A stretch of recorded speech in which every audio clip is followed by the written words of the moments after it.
Hello everyone, hope you're having an awesome day today. Welcome to Film Insight.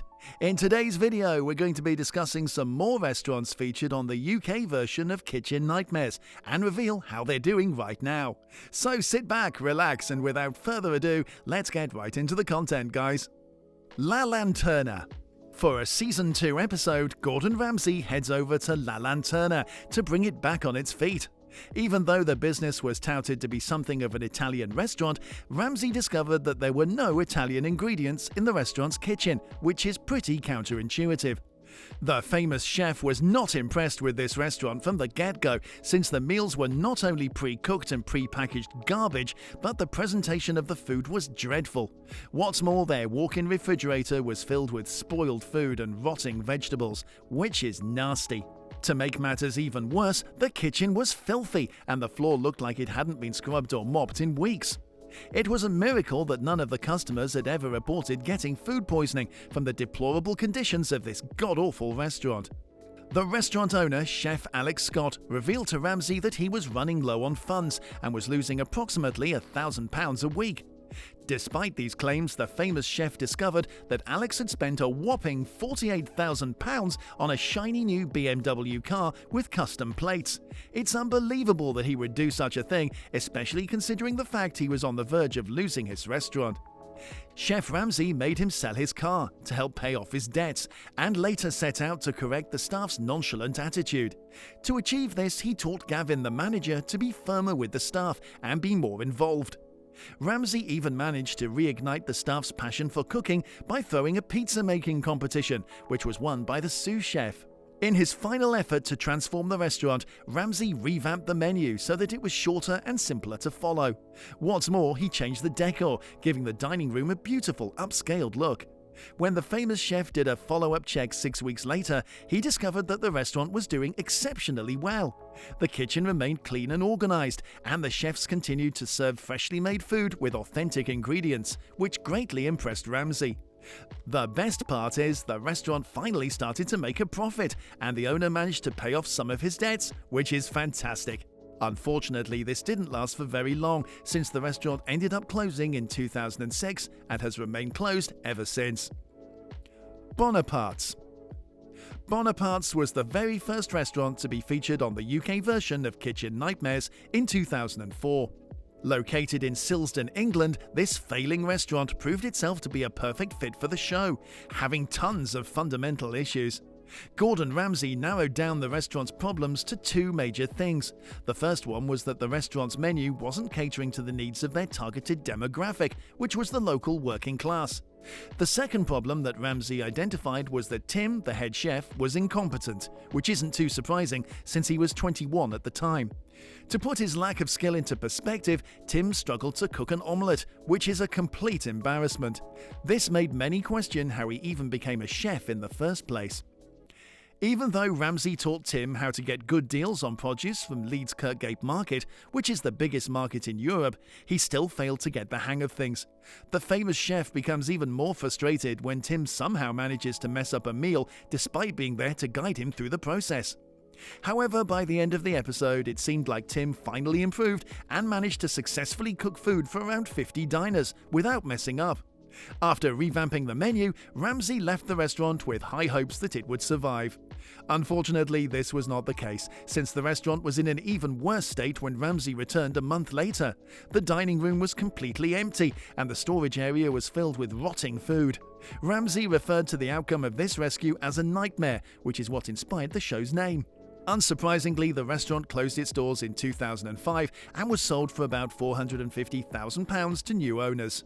Renaming the place to Reflections Bar, this also closed down a few years later in 2009 and was sold to different owners who named it De Niro's Wine Bar, which also failed.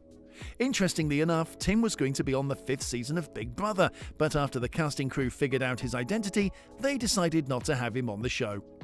The Fenwick Arms, Lancaster. In 2006, Gordon Ramsay stopped by the gastropub. Then Elaine and Brian were in charge of the Fenwick Arms, located in Clalton, Lancaster. At that time, the restaurant offered low market food at high market prices. According to Elaine and Brian, they worked 120 hours per week without taking off. Brian opined that he resumed work only 7 days after undergoing a triple heart bypass. Still, their efforts and claims did not wipe away the £250,000 they owed to creditors. Gordon ordered a complex taster meal. It was prawns served in a martini glass before asking for a rack of lamb. The renowned chef compared his experience eating the last meal to nibbling a golf ball. Gordon realized that Brian would spend lots of time preparing each dish before Nathan, the head chef. Further, Brian was poorly micromanaging the entire food production process. The kitchen was messy, with equipment and crockery overcrowding the area. Gordon began by decluttering the kitchen and simplifying the menu.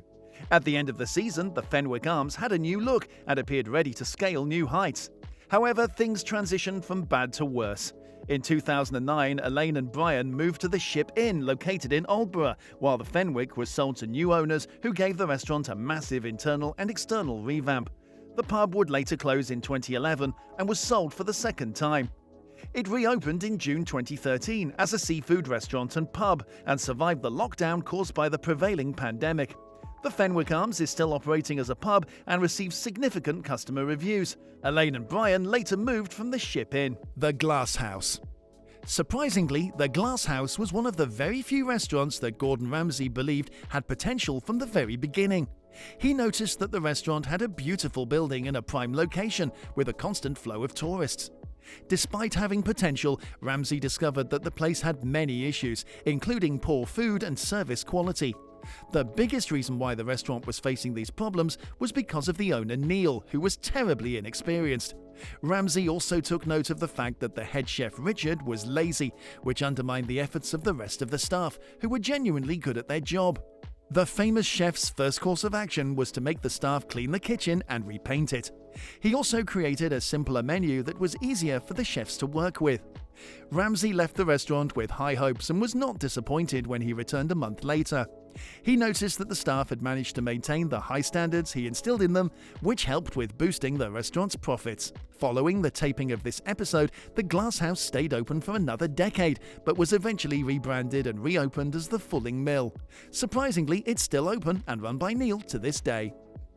The Walnut Tree Inn. When it comes to the most disastrous businesses featured on Kitchen Nightmares, the Walnut Tree Inn has to be at the top of that list. Being featured in the first season of the show, Gordon Ramsay decided to give this place a visit, hoping to rescue it from impending closure. He revealed that the restaurant had once been highly successful under its former owner and founder, but things eventually regressed, financially speaking, under the new owner, Francesco. Ramsay also revealed that Francesco was an old friend of his since he used to manage one of his restaurants. When Ramsay finally headed over to the business to see things for himself, he realized that the situation was far worse than he'd expected. The restaurant didn't have a head chef, and the food prices were way too high, which was ridiculous since the quality was well below average. The overall quality was so bad that the restaurant had lost most customers, which explained why the restaurant was struggling financially. To solve these issues, Ramsay hired an experienced chef who was capable enough of cooking every dish on the menu. Next, he crafted a menu with affordable prices that was sure to attract diners, while still leaving the restaurant with some profit. Returning a while later to assess the restaurant's progress, Ramsay was happy to learn that the service quality had remained excellent, but was disappointed that the patronage had dropped dramatically. The biggest reason for this was that Francesco decided to drastically raise the prices. Despite Ramsay's attempts to create a cheaper menu, Francesco refused, saying that he would rather go out of business than sell cheaper food. While the famous chef predicted that the restaurant would close its doors, this was surprisingly not the case. The Walnut Tree Inn is still open to this day and even won a Michelin star, which is impressive.